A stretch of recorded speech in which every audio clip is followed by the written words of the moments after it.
Okay, so I'm reading the Naval Ravikant book, and he says there are no problems in life.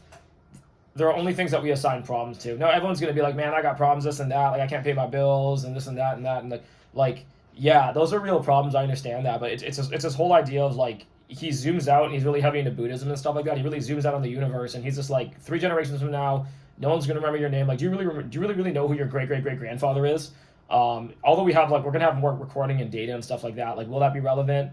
Um, and then it's kind of like what the Buddha says, man. Like trying to like it's this whole idea of impermanence, this whole idea of like like your life is kind of like building like a house on like a cat on like out of sand on the beach. Like things just come and go, and in the grand scheme of all of our lives and everything like that, like if you really look at like all the problems people are talking about in the world right now, like let's say global warming happens, like well, it's either gonna like kill us in a year and everyone's just gonna die, and we can't really control that, and that's definitely a problem, but like if it's inevitable and entropy is the default state of the universe, then we're all gonna just die anyways, man. Like we're all gonna dissipate back into carbon someday, right? So we have a couple of options. You can either like worry about it and make it a problem in your mind, or you can just accept it.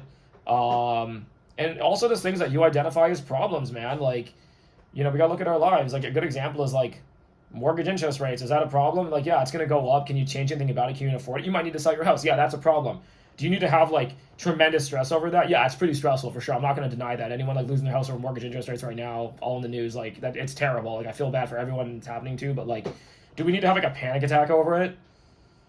Like, how much do we really need to react to all the problems in our life, right? Like, like I think in one thing he's saying is that sometimes it's only a problem if you react to it. Like, yes, you have to acknowledge that that's reality, um, but like he says that most of suffering just comes from desire. Getting back to Buddhism, like if we, okay, here's a really good example, dude. Like if you're a monk and you don't have any material possessions, you don't care what you eat every day, you don't care about money, you don't care about family, kids, none of that. You just remove all desire from your life.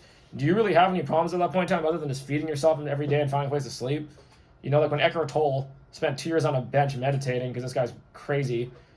Did he have problems? He was like, I'm just trying to find food every day and hopefully a park bench to sleep on. Like, you know, like I'm not saying all of our problems are self-created, but like if problems stem from desire, then our desires create problems. So that's sort of my point.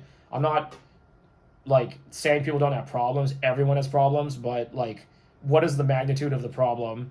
And is this caused by me? And is this like a desire I have? And if I remove the desire, will the problem like just disappear? And when you start framing life that way, man, like nothing becomes a problem anymore. Like yeah, we gotta get up and be responsible and like be an adult every day, but like can you define that as a problem? Like can you even control the outcome is the question. Like that's another thing, man. Like you should do your best to control what you can control, but you can't. None of us can control global. We're trying to control global warming. We can't really control global warming. Can we control AI? We can't control capitalism. That's for sure. The capitalism is out of control. Like like if they ban it in every country, they're just gonna start doing it on cruise boats in the middle of international waters. Um, like just sort of just choose what you worry about in life. This is like some philosophy right now. Thanks, guys.